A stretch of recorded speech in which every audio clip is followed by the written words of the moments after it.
Hello, my name is Gav Cross, and I am a storyteller, but I like to read to you.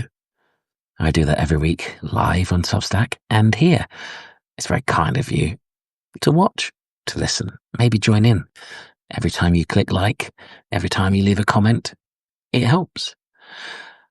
This week, I'm going to be reading from this book here, the St. Michael book, Realms of Darkness, edited by Mary Danby. Christopher Lee wrote the introduction. Sir Christopher Lee.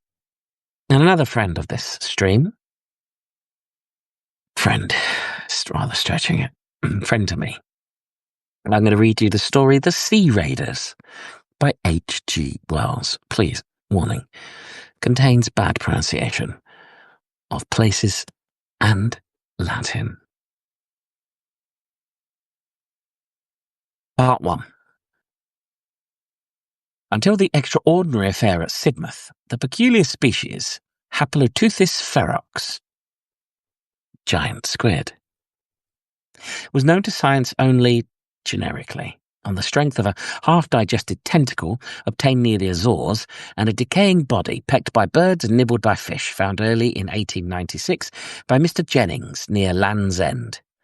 In no department of zoological science, indeed, are we quite so in the dark as with regard the deep-sea cephalopods. A mere accident, for instance, was that led to the Prince of Monaco's discovery of nearly a dozen new forms in the summer of 1895, a discovery in which the before-mentioned tentacle was included. It chanced that a cachalot was killed off Terceira by some sperm whalers, and in its last struggles charged almost to the prince's yacht, missed it, rolled under, and died within 20 yards of his rudder. And in its agony it threw up a number of large objects, which the prince, dimly perceiving they were strange and important, was, by a happy expedient, able to secure before they sank. He set his screws in motion, and kept them circling in the vortices thus created, until the boat could be lowered, and these specimens were whole cephalopods, and fragments of cephalopods, some of gigantic proportions, and almost all of them unknown to science. It would seem, indeed, that these large and agile creatures living in the middle depths of the sea must, to a large extent, forever remain unknown to us, since under water they are too nimble for nets, and it is only by such rare, unlooked-for accidents that specimens can be obtained. In the case of Haploteuthis ferox, for instance, we are still altogether ignorant of its habitat, as ignorant as we are of the breeding ground of the herring, or the seaways of the salmon, and zoologists are altogether at a loss to account for its sudden appearance on our coast. Possibly it was the stress of a hunger migration that drove it hither out of the deep, but it will be perhaps better to avoid necessary inconclusive discussion, and to proceed at once with our narrative.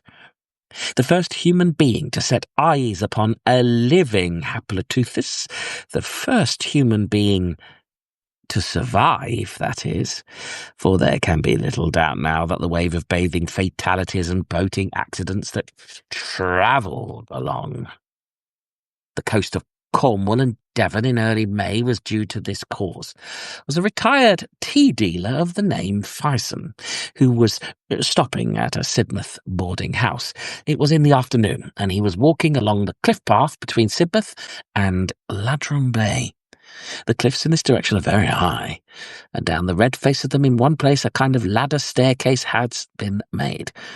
He was near this when his attention was attracted by what at first he thought was a cluster of birds struggling over a fragment of food that caught in the sunlight and glistened pinkish white. The tide was right out, and this object was not only far below him, but remote, across a broad waste of rock reefs covered with dark seaweed and interspersed with silvery shining tidal pools. And he was, moreover, dazzled by the brightness of the further water. In a minute, regarding this again, he perceived that his judgment was in fault, for over the struggle circled a number of birds, jackdaws and gulls for the most part, the latter gleaming blindingly when the sunlight smote their wings, and they seemed minute in comparison with it. and his curiosity was perhaps aroused all the more strongly because of his first insufficient explanations. As he had nothing better to do than amuse himself, he decided to make this object, whatever it was, the goal of his afternoon walk, instead of Ladram Bay, conceiving it might perhaps be a great fish of some sort, stranded by some chance and flapping about in its distress, and so he hurried down the long, steep ladder, stopping at intervals of 30 feet or so to take a breath and scan the mysterious movement. At the foot of the cliff, he was, of course, nearer his object than he had been, but on the other hand, it now came up against the incandescent sky beneath the sun, so to seem dark and indistinct. Whatever was pinkish of it was now hidden by a skerry of weedy boulders, but he perceived that it was made up of 7 rounded bodies, distinct or connected, and that the birds kept up a constant croaking and screaming, but it seemed afraid to approach it too closely. Mr. Faison, torn by curiosity, began picking his way across the wave-worn rocks, and finding the wet seaweed that covered them thickly rendered them extremely slippery, he stopped, removed his shoes and socks, and coiled his trousers above his knees. His object was, of course, merely to avoid stumbling into the rocky pools about him, and perhaps he was rather glad, as all men are, of an excuse to resume, even for a moment, the sensations of boyhood. At any rate, it is to this, no doubt, that he owes his life. He approached his mark with all the assurance which the absolute security of this country against all forms of animal life gives its inhabitants. The round bodies moved to and fro, but it was only when he surmounted the skerry of boulders I have mentioned that he realized the horrible nature of his discovery. It came upon him with some suddenness. The rounded bodies fell apart as he came into sight over the ridge, and displayed the pinkish object to be the partially devoured body of a human being. But whether of a man or woman he was unable to say, and the rounded bodies were new and ghastly-looking creatures, in shape somewhat resembling an octopus, and with huge and very long and flexible tentacles coiled copiously on the ground. The skin had a glistening texture and pleasant to see, like shiny leather. The downward bend of the tentacle-surrounded mouth, the curious excrescence at the bend, the tentacles, and the large intelligent eyes gave the creatures a grotesque suggestion of a face. They were the size of a fair-sized swine about the body, and the tentacles seemed to him to be many feet in length. They were, he thinks, 7 or 8 at least of the creatures, 20 yards beyond them, amid the surf of the now returning tide. 2 others were emerging from the sea. Their bodies lay flatly on the rocks, and their eyes regarded him with evil interest. But it did not appear that Mr. Faison was afraid, or that he realized that he was in any danger. Possibly his confidence is to be ascribed to the limpness of their attitudes, but he was horrified, of course, and intensely excited and indignant at such revolting creatures preying upon human flesh. He thought they had chanced upon a drowned body. He shouted to them, with the idea of driving them off, and finding they did not budge, cast about him, picked up a big rounded lump of rock, and flung it at one. And then, slowly uncoiling their tentacles, they all began moving toward him, creeping at first deliberately, and making a soft, purring sound to each other. In a moment, Mr. Faison realized that he was in danger. He shouted again, threw his boots, and started off with a leap forthwith. 20 yards off, he stopped and faced about, judging them slow, and behold, the tentacles of their leader was already pouring over the rocky ridge on which he had been standing. At that he shouted again, but this time not threatening, but a cry of dismay, and began jumping, striding, slipping, and wading across the uneven expanse between him and the beach. The tall red cliffs seemed suddenly at a vast distance, and he saw as though they were creatures in another world, 2 minute workmen engaged in the repair of the ladderway, and little suspecting the race for life that was beginning below them. At one time he could hear the creatures splashing in the pools, not a dozen feet behind him, and once he slept and slipped and almost fell. They chased him to the very foot of the cliffs and desisted only when he had been joined by the workmen at the foot of the ladder, way up the cliff. All three of the men pelted them with stones for a time, and then hurried to the cliff top and along the path towards Sidmouth to secure assistance and a boat, and to rescue the desecrated body from the clutches of those abominable creatures.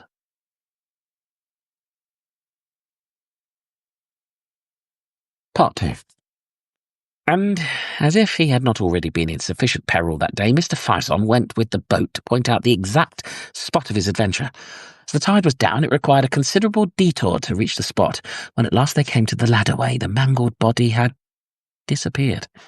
The water was now running in and submerging the first one slab of slimy rock and then another, and the four men in the boat, the workmen, that is, the boatman and Mr. Fison, now turned their attention from the bearings offshore to the water beneath the keel. At first, they could see little below them save the dark jungle of laminaria, with the occasional darting fish. Their minds were set on adventure, and they expressed their disappointment freely. But presently, they saw one of the monsters swimming through the water seaward, with a curious, rolling motion that suggested to Mr. Fison the spinning roll of a captive balloon. Almost immediately after, the waving streamers of laminaria were extraordinarily perturbed, parted for a moment, and three of these beasts became darkly visible, struggling for what was probably some fragment of the drowned man. In a moment, the copious olive-green ribbons that pulled again over this writhing group. At that, all four men, greatly excited, began beating the water with oars and shouting, and immediately they saw a tumultuous movement among the weeds. They desisted to see more clearly, and as soon as the water was smooth, they saw, and it seemed to them, the whole sea bottom among the weeds, set with eyes. "Ugly swine," cried one of them. "Why, there's dozens." And forthwith things began to rise through the water about them. Mr. Fison once described to the writer this startling eruption out of the waving laminaria meadows. To him it seemed to occupy a considerable time, but it's probable that really it was an affair of a few seconds only. For a time nothing but eyes, and then he speaks of tentacles streaming out and parting the weed fronds this way and that, then these things growing larger, until at last the bottom was hidden by their intercoiling forms, and the tips of tentacles rose darkly here and there into the air above the swell of the waters. One came up boldly to the side of the boat, and clinging to this with three of its sucker-set tentacles, threw four others over the gunwale, as if with an intention either of oversetting the boat or of it clambering into it. Mr. Fison at once caught up the boat hook and, jabbing furiously at the soft tentacles, forced it to desist.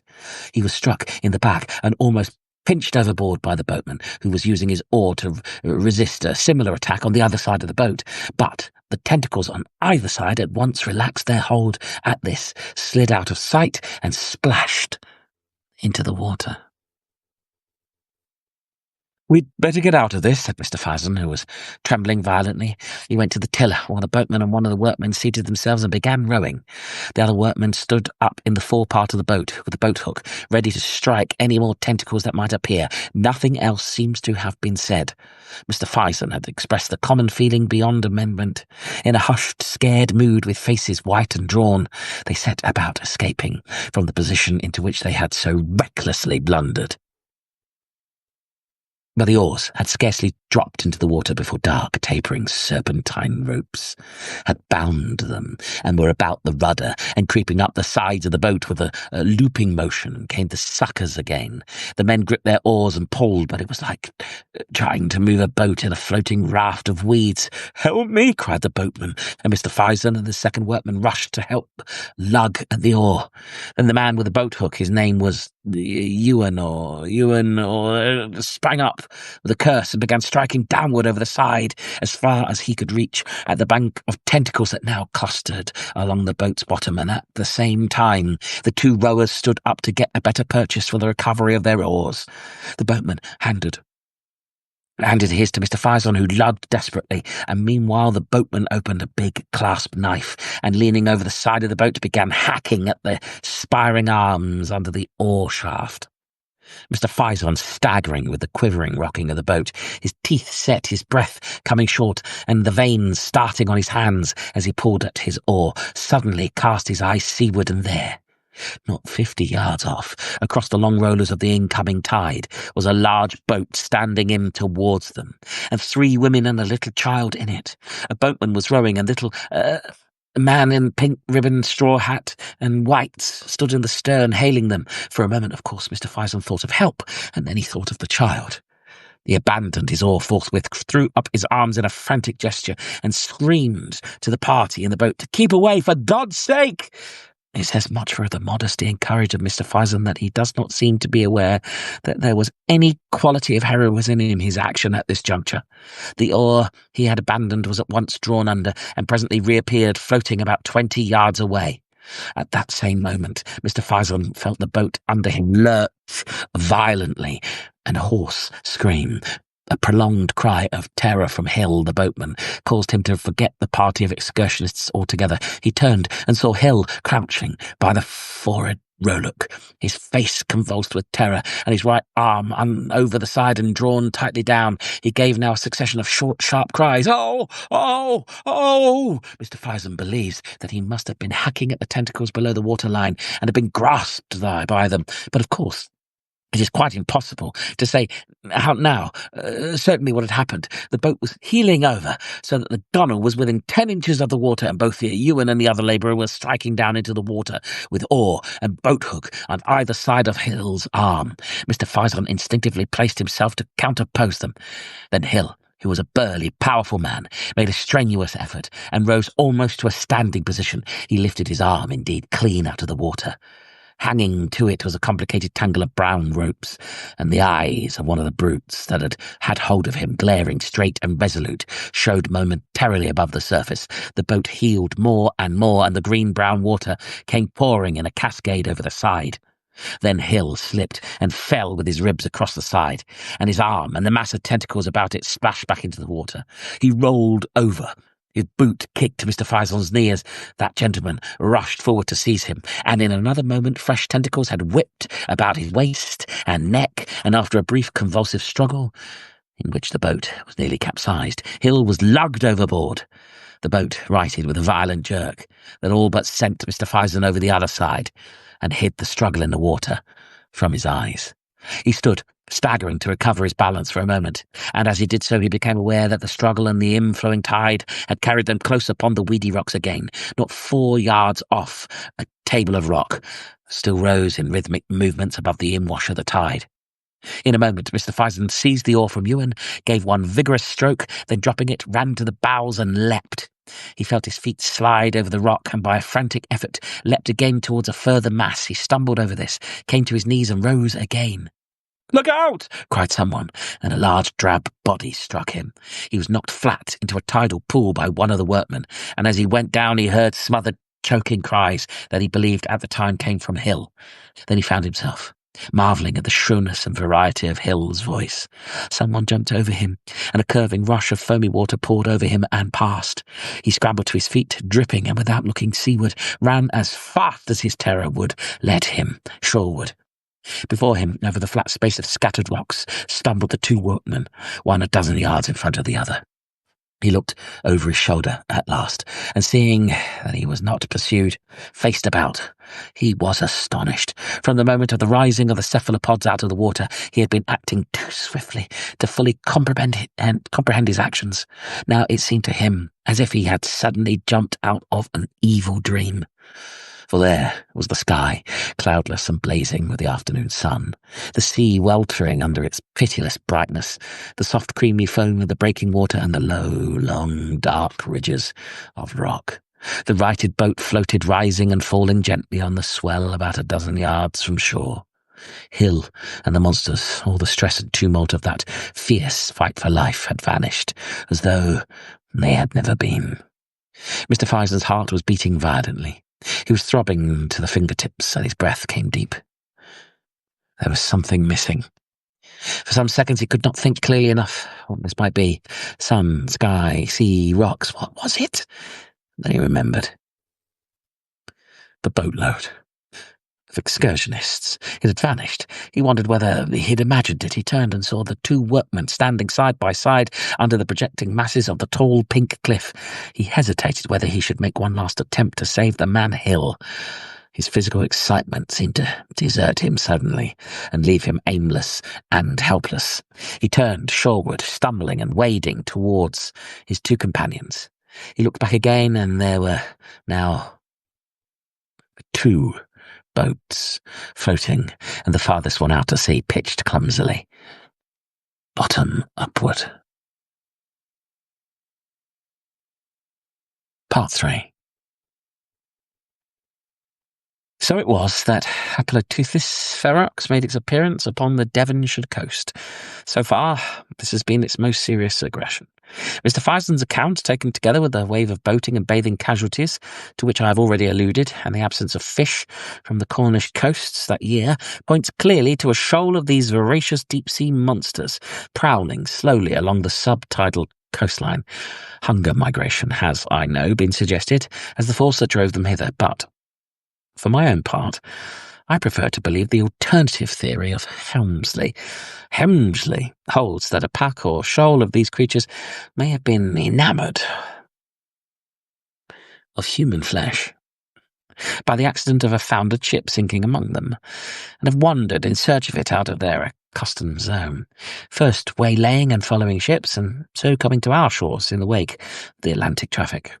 But to discuss Helmsley's cogent and admirably stated arguments would be out of place here. It would seem that the appetite of the shoal was satisfied by the catch of 11 people. So far as can be ascertained, there were 10 people in the second boat, and certainly these creatures gave no further signs of their presence off Sidmouth that day.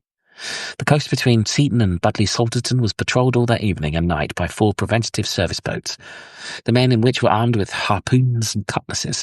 And as the evening advanced, a number of more or less singularly equipped expeditions organised by private individuals joined in. Mr. Fison took no part in any of these expeditions. About midnight, excited hails were heard from a boat about a couple of miles out to sea in the southeast of Sidmouth, and a lantern was seen waving in a strange manner to and fro, up and down. The nearer boats at once hurried towards the alarm.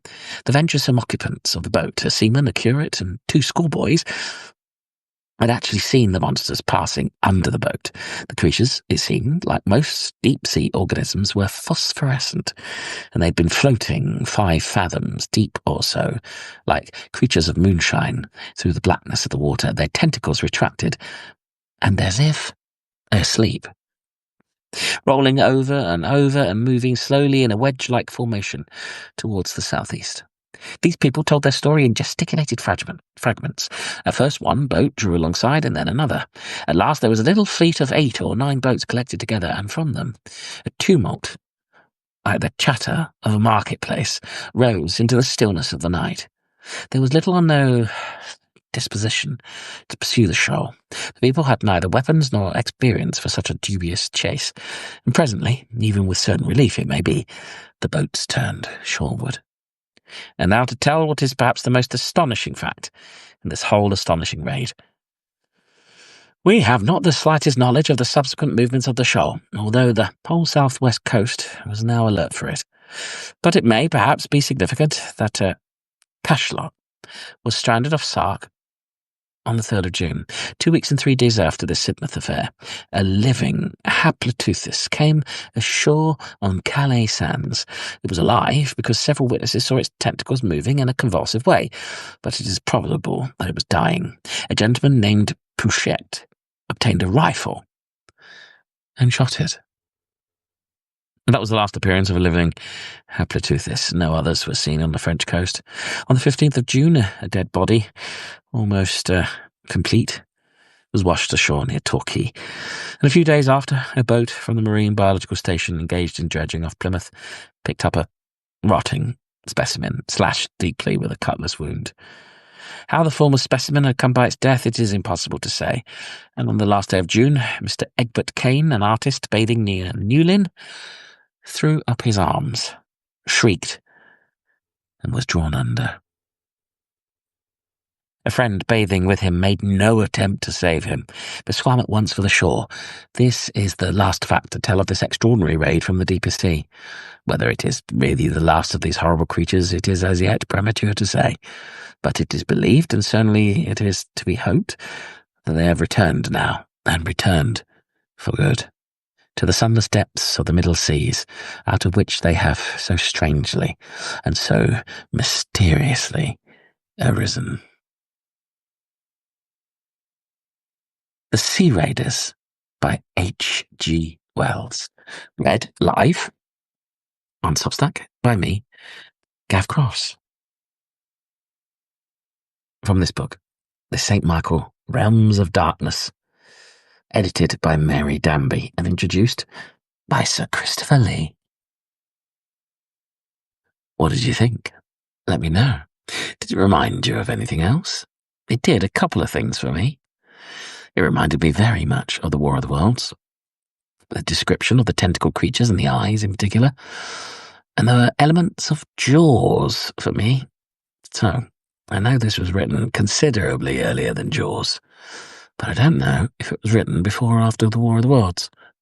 I'm going to find out. So we continue a conversation live on Substack, but this is where it ends on YouTube. Thank you for listening. Thank you for the likes and the subscriptions. And there's plenty more stories here on YouTube. But join us live on Mondays, 9 p.m, Substack. There's some very nice people there.